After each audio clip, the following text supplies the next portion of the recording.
Haleluya. Haleluya. Sisi kwa sababu vyombo vimekufa hatuwezi tishika. Amen. Sisi tumeshahubiri bila vyombo miaka mingi. Miaka na miaka na miaka. Na tulihubiri bila vyombo na watu wakaamini. Hii mambo ya vyombo hii ni mambo ya wanadamu. Inakuwaga inakufa kufa hivyo tu. Amen. Kwa hiyo usifadhaike moyo dada. Wandugu mnasikia? Wadada mnasikia? Hata bila vyombo tutatangaza Yesu. Yesu mwenyewe alipokuwa hapa alikuwa na vyombo. Yesu alikuwa na speaker. Si alikuwa anahubiri kwa sauti tu. Na watu waliamini na wagonjwa wakapona. Na sisi leo hata kama hakuna vyombo tutahubiri kwa sauti. Na tunaamini wa kuamini ataamini tu. Na wa kusikia atasikia tu. Amen. Na bado tunaendelea kuomba vyombo. Kuna mahali tumepeleka mahitaji, tukawaambia watuletee vyombo vizuri. Amen, amen. Tuna maahadi tofauti tofauti kutoka kwa watoto wa Mungu kwamba watatununulia bafle za mzuri kwa ajili ya kutangaza Injili. Amen. Kwa hiyo bado zitakuja nyingi sana. Ila hata kama zijaja hatuwezi kuacha kuhubiri. Vyombo viwepo visiwepo, sisi tutahubiri. Amen. Kwa sababu tumeshawahi kuhubiri bila vyombo. Haleluya. Basi tusimame tusome Biblia. Tufungue neno la Bwana katika kitabu cha Mathayo 27:11 hadi 23. Mtumishi wa Mungu Kaluta Ndonwa unatufungulia Mathayo 27 kuanza mstari wa 11 hadi 23. Ndiyo, karibu. 27:11 Mathayo tunasoma. Ndiyo. Haya, Yesu akasimama mbele ya liwali. Liwali akamuuliza akasema, wewe ndiwe mfalme wa Wayahudi? Yesu akamwambia, wewe wasema. Lakini aliposhitakiwa na wakuu wa makuhani na wazee, hakujibu hata neno. Ndiyo. Ndipo Pilato akamwambia, usikii ni mambo mangapi wanayokushuhudia? Ndiyo. Asimjibu hata neno moja. Hata liwali akastaajabu sana. Ndiyo. Basi wakati wa sikukuu, liwali desturi yake wafungulie mkutano mfungwa mmoja waliyemtaka. Ndiyo. Basi alikuwa na mfungwa mashuhuri siku zile aitwaye Baraba. Basi walipokutanika, Pilato akawaambia, mnataka niwafungulie yupi? Yule Baraba au Yesu aitwaye Kristo? Kwa maana alijua ya kuwa wamemtoa kwa usuda. Na alipokuwa ameketi juu ya kiti cha hukumu, mkewe alimpelekea mjumbe kumwambia, usiwe na neno na yule mwenye haki, kwa sababu nimeteswa mengi leo katika ndoto kwa ajili yake. Na wakuu wa makuhani na wazee wakawashawishi makutano ili wamtake Baraba na kumwangamiza Yesu. Basi liwali akajibu akawaambia, mnataka niwafungulie yupi katika hawa wawili? Wakasema Baraba. Pilato akawaambia, basi nimtendeje Yesu aitwaye Kristo? Wakasema wote, asulubiwe. Akasema, kwani ni ubaya gani aliyoutenda? Wakazidi sana kupiga kelele wakisema, na asulubiwe. Amen. Bwana wetu Yesu Kristo, Mungu wa ajabu, twaomba uwe nasi katika ibada hili. Uwepo wako udumu pamoja nasi. Amen. Kwa jina la Yesu Kristo. Amen. Haleluya. Bwana wabariki sana. Na tumeanza ibada letu na somo hili fupi ambalo ni swali. Haleluya! Hili swali linaulizwa hivi: nimtendeje huyu Yesu aitwaye Kristo? Amen. Hili ni swali ambalo Pilato aliuliza, ni swali la mtu binafsi. Kwa hiyo na kwako pia ni swali hili ni la kwako pia binafsi. Haleluya! Kwamba eti hili sio swali la kundi, ni swali la kila mtu binafsi. Na wewe unamtendaje huyu Yesu aitwaye Kristo? Amen. Na alafu ujibu wa wakati ule walijibu asulubiwe. Haleluya! Sasa leo na wewe utajibu kama huyu Yesu aitwaye Kristo unamtenda namna gani? Leo kanisani tulisikia habari za Mafarisayo. Amen. Tukasikia habari za yule Simoni Mfarisayo ambaye alialika Yesu kwake aje ale mlo wa jioni kwenye sikukuu yake. Lakini lengo la yule Farisayo Simoni kumwalika Yesu ilikuwa ili kwenda kumdhalilisha. Amen, amen. Na hivyo ilikuwa desturi ya Mafarisayo wote. Mafarisayo walianza kuwinda Yesu tangu zamani sana. Sababu wao waliona Yesu kama kijana ambaye anakuja kuharibu mila na desturi. Waliona Yesu kama kijana mguruguru. Semeni amen. Kwa hiyo walikuwa wanawinda Yesu ili wamwangamize. Na mara nyingi walikuwa wanawinda Yesu kwenye sehemu za mikutano ya hadhara. Kama tumekutana hapa hivi na wao wanamkuta Yesu pale, wanaanza kumuuliza maswali ili Yesu akosee, watu wampige majiwe. Amen. Si mnakumbuka wakati moja Yesu yuko anahubiri hadharani, wakamletea swali lilikuwa ni swali mtego. Wakamuuliza hivi, unahubiri kwa mamlaka gani? Amen. Hilo lilikuwa ni swali la mtego. Haleluya! Sababu gani? Kama Yesu angesema eti anahubiri kwa mamlaka ya Mungu, wangemwambia mbona unavunja torati na sheria? Sababu Yesu siku ya torati wanafunzi wake walienda shambani na wakavunja masuke ambayo ilikuwa kinyume na torati nyakati zile. Kwa hiyo Yesu akatazama wale watu. Amen, amen. Yeye kama Mungu akajua ya kwamba hawa watu nikiwaambia moja kwa moja kwamba ninahubiri kwa mamlaka ya Mungu hawatakubali, kwa sababu watasema mbona wanafunzi wako wanavunja masuke siku ya torati, siku ya Sabato? Kwa hiyo Yesu ataambiliwa kwamba wanafunzi wake wanavunja torati na adhabu ni moja tu, ni kupigwa majiwe. Yesu aliwaambia hivi, na mimi nina swali nitawauliza. Haleluya! Huwezi tegea Yesu mtego. Yesu anajua yote. Haleluya! Yesu akawaambia, na mimi nina swali nitawauliza hivi, Yohana Mbatizaji alihubiri kwa mamlaka ya nani? Mkinijibu hilo swali, na mimi nitawapa jibu kwa swali lenu. Sasa wao kama Mafarisayo hawakuamini Yohana Mbatizaji kama ni mtumishi wa Mungu. Kwa hiyo wakaenda pembeni, wakaulizana, wakasema ya kwamba huyu Yesu tukimjibu ya kwamba Yohana Mbatizaji alihubiri kwa mamlaka ya Mungu, atatuuliza na sisi kwa nini hamkumwamini Yohana Mbatizaji? Amen. Na hawa watu wote Wayahudi walienda kubatizwa na Yohana Mbatizaji.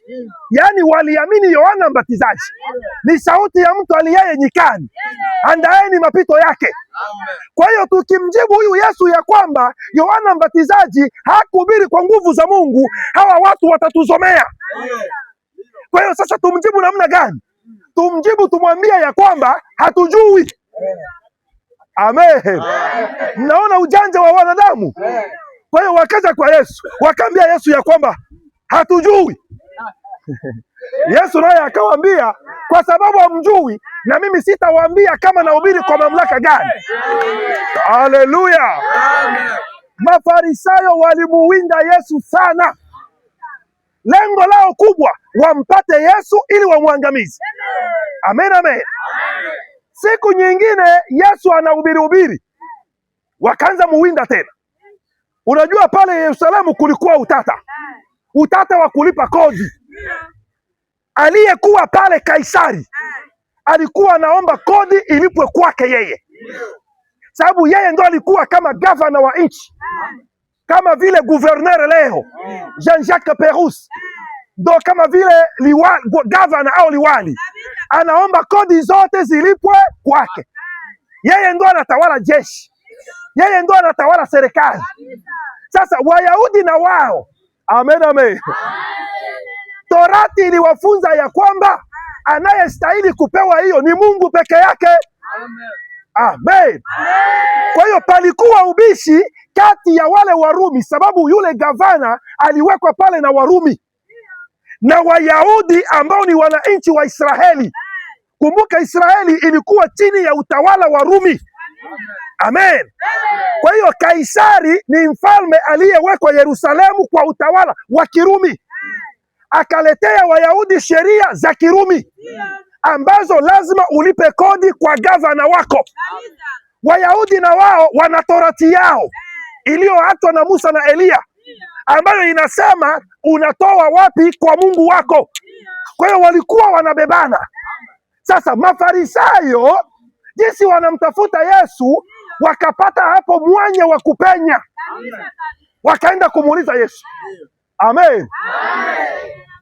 Tunaomba utuambie hii ni swali ngumu hii na tena wanamuuliza Yesu, iko katikati ya watu wengi hivi, tutowe kwa nani kodi? Tutowe kwa Kaisari au kwa Mungu? Hiyo swali ni ngumu sana. Sababu gani? Yesu akisema kwamba kodi muitowe kwa Kaisari, wale Wayahudi wote watampiga majiwe. Amen. Na Yesu akisema ya kwamba kodi muitowe kwa Mungu, wale Warumi walio pale wanajeshi watamfunga, sababu ataonekana amekuja kuvunja sheria iliyopo. Haleluya. Semeni amen. Lakini Yesu sababu ni Mungu, Yesu sababu ni Mungu, akaelewa akili zao. Amen. Akasema hawa watu wananitega, zinaitwa les questions attrape nigo, yaani ukitereza kidogo unabanwa. Nikisema hapa ya kwamba kodi yote mumtolee Kaisari, hawa Wayahudi walio hapa wataanza apigwe majiwe, hafe apigwe majiwe. Na ndio kisha walikuwa wanaanza zamani, umoja kisogota kajiwe tu apigwe majiwe, mwingine anaokota apigwe majiwe, na Yesu ataangamia.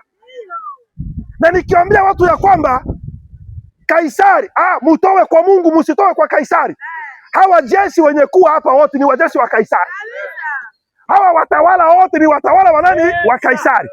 Ina maana watasema mimi nakuja kuharibu sheria ya Kaisari, kwa hiyo nitashikwa tena nitafungwa.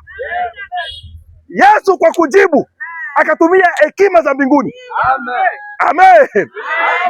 Akawambia, naomba mniletee sarafu moja. Mlisikia hekima za Yesu Naomba mniletee sarafu. Wakaleta sarafu. Sarafu hii mkubwa. Watu wote wanatarajia Bwana atajibu namna gani. Amen. Yesu akachukua sarafu akawaonyesha. Akamwambia, sura na picha hii ni ya nani? Amen.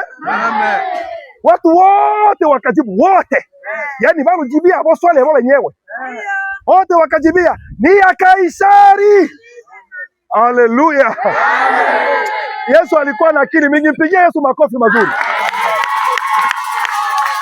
Baadaye Yesu akawaambia hivi, sura ya Kaisari umpe Kaisari, na sura ya Mungu umpe Mungu. Amen.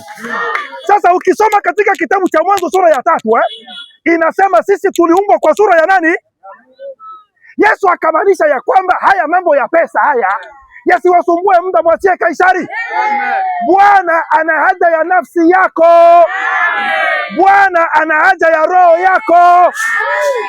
Haleluya. Kwa hiyo hawa watu waliendelea kumuinda Yesu, wakamuinda Yesu sana, wakashindwa kumpata. Siku moja shetani akaingilia mtu mmoja anaitwa Yuda Iskarioti.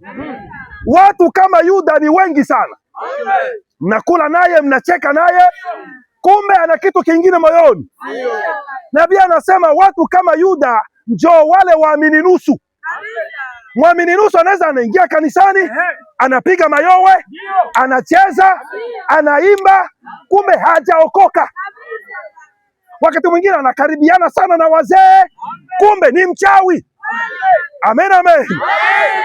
Unaona mtu iko sere na wadada, kumbe ale loki. Ale nabo otewa wake. Sasa anakuja kuuzi watu kanisani. Watu kama Yuda. Amen, amen. Shetani akamwingilia Yuda, wakaita Yuda, wakamwambia okamela faranga. Unaona Yuda, huyu Yesu, unaona. Yuda akakubali. Yuda alikuwa anapenda faranga sana. Ndugu, hapana kupenda pesa sana kuliko Yesu. Usije ukauzishe Yesu. Kama ni kupata pesa, hakikisha unazipata ndani ya Yesu. Na niwaambie siri, kutafuta sana sio njoo kupata. Amen. Unaweza enda misisi, unafanya mwaka na unakosa hata $1. Eske hao watu wako? Elilo ndamangai pata. Ukitaka kupata, kaa ndani ya Yesu. Mimi najua watu. Amen. Anatoka pale kwetu Baraka, na ya misese frère. Na ya misese Afrika istango tulia bobe. Na ya misese ni molonda faranga. Elilo ndai pata. Londa byangene, londa mwingine na Yesu.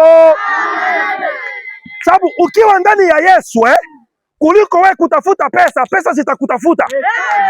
Amen.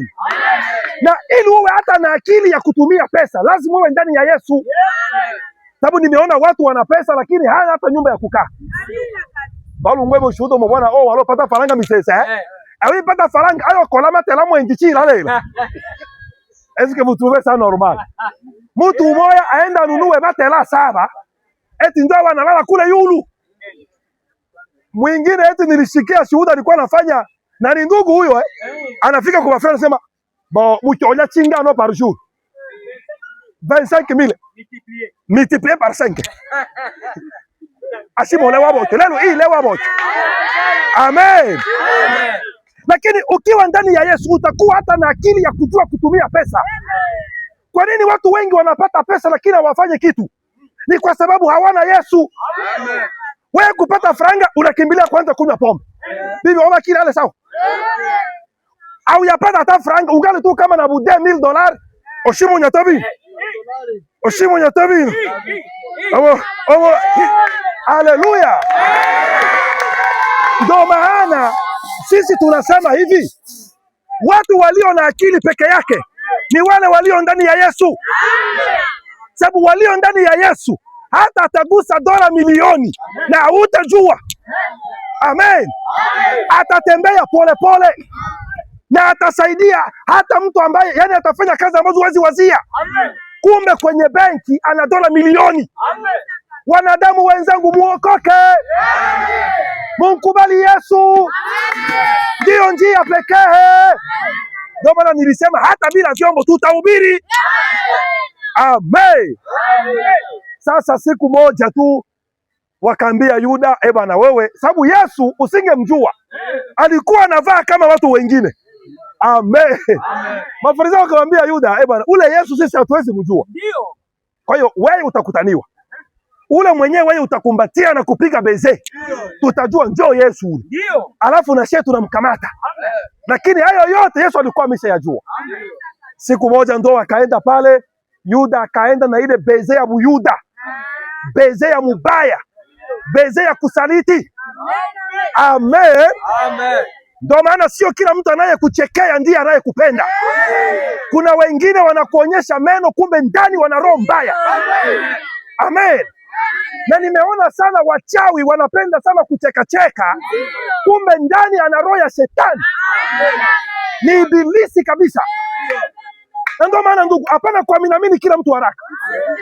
Hili linatuingiza katika shida. Sisi tunafikiri watu wote labda wameokoka. Mtu anakuja na habari zake tu unamwamini. Kumbe ni mtoto wa shetani. Ulifika muda pale nyumbani akatudanganya. Akafika kwa mchungaji tukampokea vizuri pale kwa Pastor Haro. akaenda na tuiba baskeli. Twashio Bundala Kinga oya Fizi. Mwingine alifika pala na tudanganya eti ni ndugu, akaenda naiba simu. Batu bamuchimba ajabu. Amen. Yani leo hii watu waaminifu wamekuwa wachache. Kuna kijana mmoja alitumiwa hela na ndugu zake Ulaya. Asema bajengee nyumba. Akakamata pesa zote. Akakula. Na anatumatuma ripoti tu. Mshito ameshabiriki nacho. Hii dunia kuna watu wana roho ngumu Wanamtumia za matofali, anakula. Anaenda kuimua chantier, anakamata foto, anatumia wa Ulaya. Chantier ya watu. Anasema mtume sasa za manjanja. Za manjanja zinakuya, anakula. Anaenda kuingia chantier ya manjanja. Alo ndeno no Bundala ruhusu kuna Bundala. Lakini Bundala anamtumia. Tuishapiga manjanja. Mulete za sima nazo zinakuya, anakula. Amuchimba nosi. Amen. Ndugu, hapana kudili na mtu ambaye hajaokoka. Yani unaona tu dunia yote inahoza. Kiasi kwamba kupata mtu mwaminifu mwenye akili timamu imekuwa shida. Watu sio waaminifu tena. Waaminifu wamebaki tu katika ujumbe huu. Amen. Usidanganye mtu ati sababu anaingia chumba cha maombi. Bamo chimba ajabu baba. Ala vyumba ya maombi hapa. Kwanza wale baloki sana. Wewe utafikiri kwamba ni chumba ya maombi ya kweli kumbe ni buchawi. Njoo anafanya mule. Sasa ule wa buchawi yake ingali nguvu, nasikia ile chumba ya maombi iko nguvu ile. Ile chumba kumbe wale wote. Hii ni ajabu sana hii. Amen. Lakini sisi waaminio ni Yesu Kristo peke yake. Amen. Na shida ya wanawake ambao wataokoka, wanapenda vyumba vya maombi. Akishakuwa na kamimba hivi, wala hata na masina wako kila siku asubuhi. Inaongea patewa na ufunuo. Ufunuo ni Yesu Kristo. Amen. Na wale baba ya tumba ya maombi. Tunga bo. Kanzu ya rouge bibi. Na nsalaba ano. Na amo atemo bo. Yani vitu vya kudanganya watu tu. Amen. Ndugu zangu, sisi kuna vitu tunaangalia kwenye madhehebu yani mpaka tunashangaa. Na watu oya na watu wanaenda tu. Tunauliza hawa watu eski akili ni njwe. Yani auoni kama pale vile kuko bongo pale. Unaenda hako kufanya nini? Ufunuo wachwa. Okolocho mwenda to chilema utamda. We utapakaje mafuta mutumbo ya mke asiyekuwa wako? Haye. Na wewe mwanamke pia. Hiyo ufunuo ocho. Ufunuo ocho. Leo ni zamu yako. Uvue sasa hiyo nguo, tupake mafuta. Na bia maichi ajabu hivyo. Atangotenga. Haleluya. Haleluya. Kitu ya bongo. Amen. Ndio maana tumewaletea ujumbe wa wakati. Tumewaletea neno lililofunuliwa. Mungu ametutembelea katika wakati wa mwisho. Kupitia ndugu William Mario Branham. Muje muamini neno. Achaneni na ujinga wa kwenye madhehebu. Madhehebu yameanguka. Madhehebu hawana Mungu tena. Wamebaki na mitishamba. Tulienda angalia ndugu yetu mmoja kumaombi. Hapa apeza bali kufuka kilalo njoo wapi? Malinde kuko baba mmoja pale. Shishi ntenda chini. Sasa kufika pale mimi ndio nilikuwa mbele. Ndio nilikuwa mbele. Si ndugu yangu ndio analazwa. Ndio. Toshimolo lando kochani. Wetiki. Alo tenda obwasombo ma. Wale obetenda no setata. Bo hanu ale garo chibere chashi name. Mwana ndo bega ruchibere ina. Hizi ni mambo ya ajabu hii.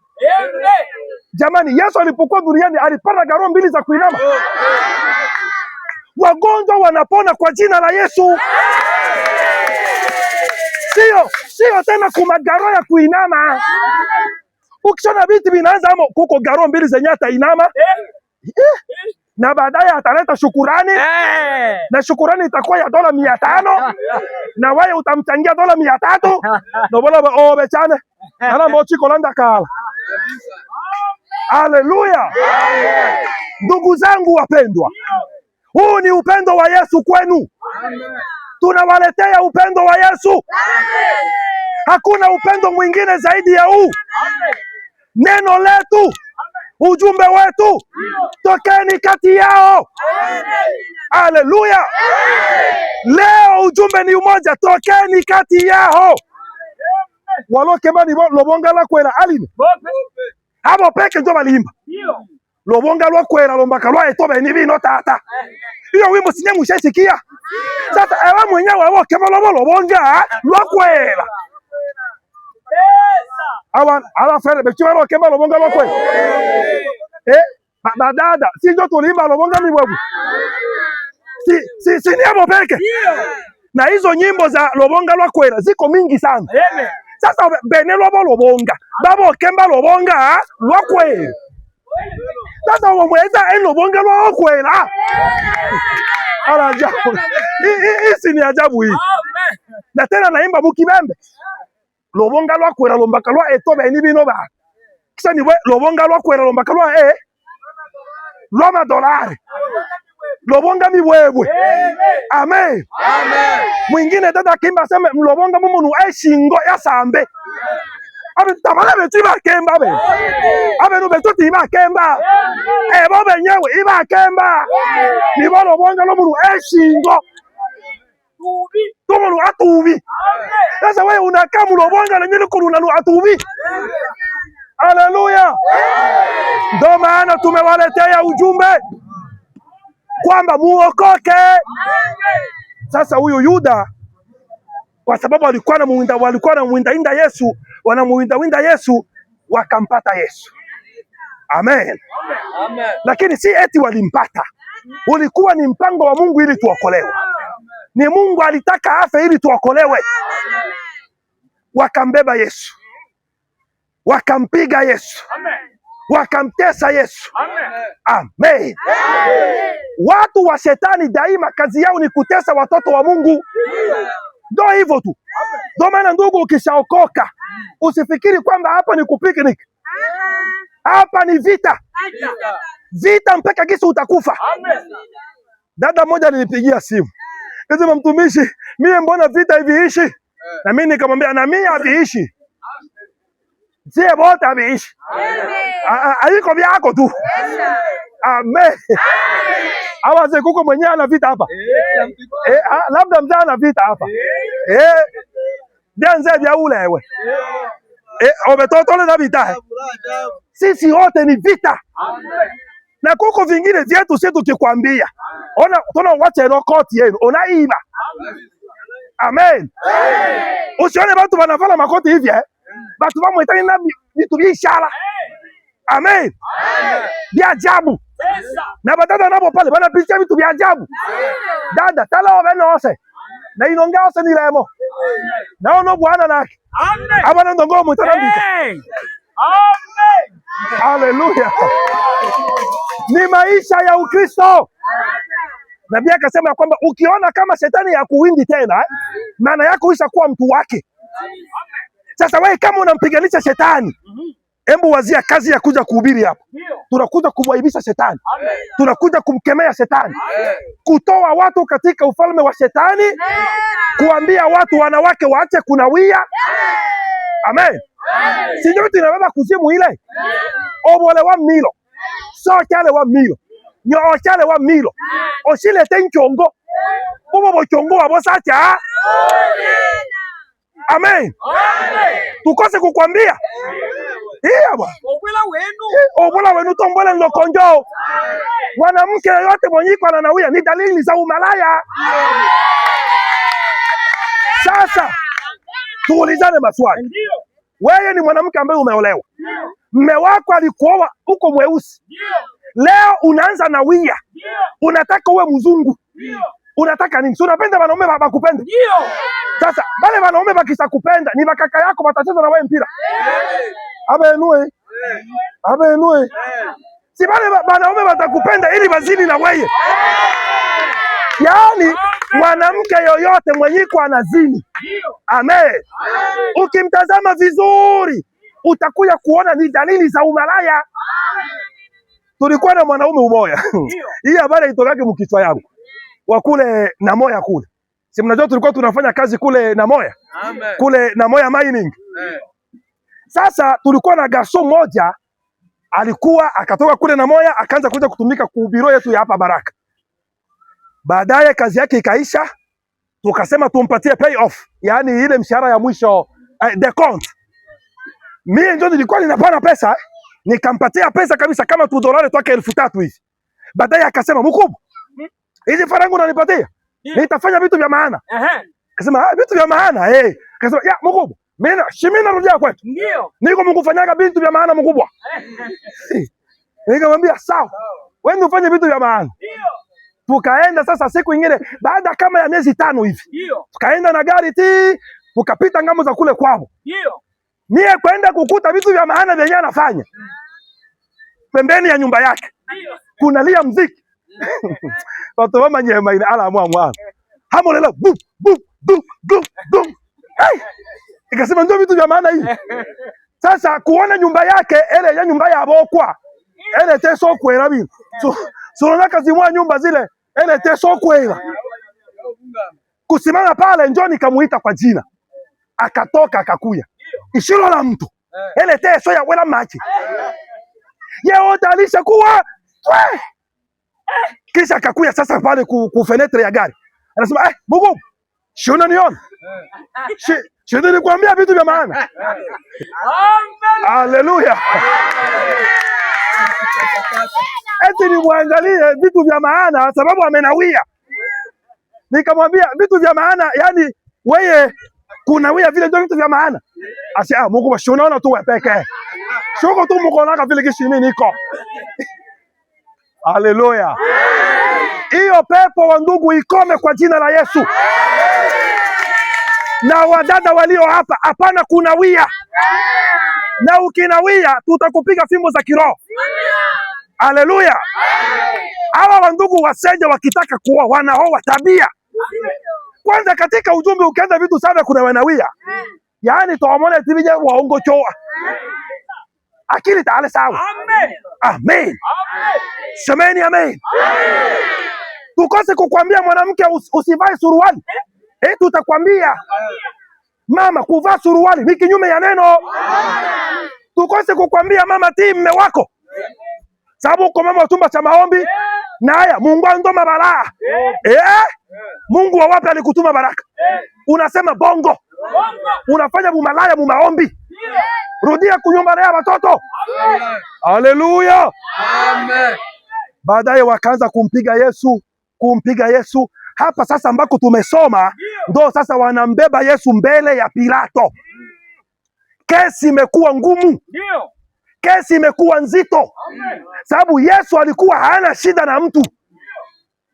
Kufika mbele ya Pilato, mtumishi simama sasa. Ndio. Tusikie sasa. 27 na 11. Mathayo tunasoma.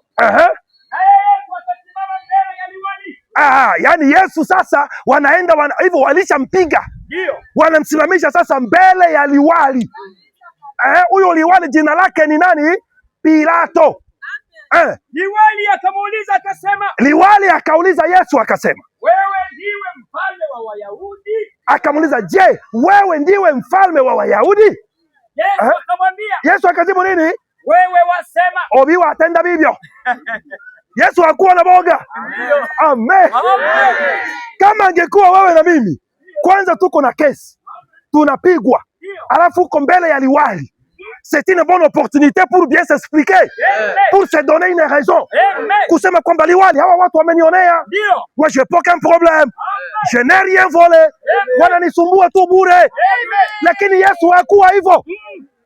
Mbele ya liwali. Hii sio mzaha. Uwezi weza kujibu Perusi hivyo wewe. Jean-Jacques Perusi mjibu hivi. Anakuuliza, je, wewe njo mfalme wa Wayahudi? Obiwa atenda vivyo. obi watenda vivyo. Amen. Yesu hakuwa na haja ya msaada kutoka kwa Pilato, sababu yeye lazima angetimiza neno. Endelea. Lakini aliposhitakiwa na wakuu wa makuhani na wazee, unaona alikuwa na mshtaki wakuu wa makuhani na wazee, wakuu wa makuhani na wazee walipomshtaki, Yesu alikaa kimya. Ndipo Pilato akamwambia, usikii ni mambo mangapi wanayokushuhudia? Asimjibu hata neno moja. Semeni amen. Amen. Tujifunze kitu hapa. Amen. Sio kila staka la kujibujibu. Mtu anakuya, frere, unaona banasema aseme weye uko na madeni mingi. Hapana kujibia vile. Kala kimya tu. On dit en français, on répond à un imbécile par un grand silence. Amen. Si basi. Mtu wa kukuletea letea habari ile ana nake. Kaa kimya, pana kumjibu. Si Yesu huyu hapa. Bana mustaki. Huyu alivunja Torati. Huyu haheshimu siku ya Sabato. Huyu Yesu mwana. Ndio mwana wa joga. Na kujibia kitu. Amen. Kwa hiyo sio kila staka lazima ujibu. Watoa hii, inongeno watoa. Wasitakini, inongeno wasitaki. Hizo ni tabia za upagani. Nilikuwa sehemu fulani. Umoja mtu akaniona ninakaa chini. Akaanza nitukana, aseme lola yake enkongo. Sasa mwenye alikuwa pale akaniambia, baba otoa. Amen. Amen. Mimi nikamwambia le ato enoze. Amen. Otoa mpaka choka longo oya. Amen. Tashi ete ingachimela moto ao. Amen. Kwanza atasa achimele tashitole. Amen. Obele we no sato onos. Amen. Amen. Mambo mengine zarau. Amen. Mambo mengine usijibu. Haswa mtu akikuletea habari mbaya ya mwingine. Amen. Sisi Ukristo wetu ni kufichiana makosa. Amen. Ndugu akikosea, shika hilo kosa kama la kwako mfichie. Amen. Amen. Asimjibu hata neno moja. Asimjibu hata neno. Hata liwali akastaajabu sana. Mpaka liwali mwenyewe akashangaa. Basi wakati wa sikukuu, liwali desturi yake wafungulie mkutano mfungwa mmoja waliyemtaka. Basi alikuwa na mfungwa mashuhuri. Walikuwa na mfungwa mashuhuri. Amen, amen. Huyu ni mfungwa mashuhuri ambaye aliitwa jina lake Baraba. Msikia habari hapa? Yesu hajawahi kuiba cha mtu. Si ndio hivyo Yesu hajawahi tukana mtu. Kwanza kinyume, Yesu aliwatendea mambo mengi sana. Amen. Mimi nashangaa wale watu kwa nini walisema Yesu asulubiwe. Walikuwa watu wabaya kabisa. Hebu soma kidogo mazuri ambayo Yesu aliwafanyia. Wende Mathayo 4:23. 4:23. Mathayo 4:23. Mathayo 4:23. Tunasoma. Anzi 23:24. Naye alikuwa akizunguka katika Galilaya yote. Unasikia Yesu huyu alikuwa anazunguka katika Galilaya yote. Akifundisha katika masinagogi yao na kuihubiri habari njema. Ndio maana na sisi tunazunguka na kuhubiri habari njema ya ufalme na kingine na kuponya ugonjwa na udhaifu wa kila namna katika watu. Semeni amen. Amen. Mtu ambaye aliwaponyeshea wagonjwa udhaifu wa kila namna. Hata kama Yesu talonya walotani wasulubiwe, ana osionya hata jina lake. Mbanya balo onyiwa kabisa hata mwisho wake angesholo wake tabilemo. Amen. Ongeza ingine Mathayo 8:16. 8:16 Mathayo tunasoma. Hata ulipokuwa jioni. Ilipokuwa jioni. Wakamletea wengi wenye pepo. Unasikia huko Jioni wakamletea Yesu wengi wenye pepo. Akawatoa pepo kwa neno lake. Akawatoa pepo. Semeni amena. Amen. Jamani, kibaya gani ambacho Yesu alifanya ili wamuue? Aliiba cha nani? Amen. Amen. Biblia nzima inajaa mazuri. Wende kwenda 9, kenda hapo. 27. Mathayo tunasoma. Ndio. Yesu alipokuwa akipita kutoka huko. Vipofu wawili wakamfuata. Vipofu viwili wakamfuata. Wakipaza sauti. Wakisema uturehemu, uturehemu, mwana wa Daudi. Daudi. Naye alipofika nyumbani, wale vipofu walimwendea. Yesu akawaambia, mnaamini kwamba naweza kufanya hili? Wakamwambia, naam Bwana. Naam Bwana. Ndipo alipowagusa macho akasema, kwa kadiri ya imani yenu mpate. Amen. Semeni amen. Na wale watu wakapona. Ina maana katika Biblia nzima hakuna kosa alilofanya Yesu ili auawe. Hakuna. Amen. Wakati mwingine Yesu akauliza wale watu, hivi mmeona kosa gani kwangu ili mnipige majiwe? Wakasema, weye katika yote ambayo umefanya hakuna kosa, ila tuone sasa huyu Baraba. Waende kwanza Yohana, fungua kwanza Yohana. Yohana 18 mstari wa 40. 18 40. Yohana tunasoma. Ndio. Tunasoma. Ndio 18:40. 18:40. Basi wakapiga kelele tena kusema, si huyu Baraba. Naye yule Baraba alikuwa mnyang'anyi. Semeni haleluya. Baraba alikuwa mnyang'anyi. Kwa Kifaransa wanasema brigand. Un brigand en français veut dire un voleur, un bandit, un homme violent. Alléluia. Njo Baraba ule. Un brigand veut dire un voleur, un bandit. Bandit. Mwije bandit. Kisuma. Un homme violent. Alléluia. Baraba anawauliza. Leo nakuaga na desturi ya kufungulia watu mfungwa huyu mmoja, na hapa mbele yangu kuko huyu Yesu anayejiita Kristo, na kuko mwingine hapa brigand, mwizi, bandi. Ina maana wanakuletea Yesu mponyaji wa wagonjwa, Yesu ambaye amehubiri habari njema, Yesu ambaye ameponya vipofu, Yesu ambaye amefufua wafu, Yesu ambaye alilisha watu zaidi ya 5,000 mikate 5 na samaki 2.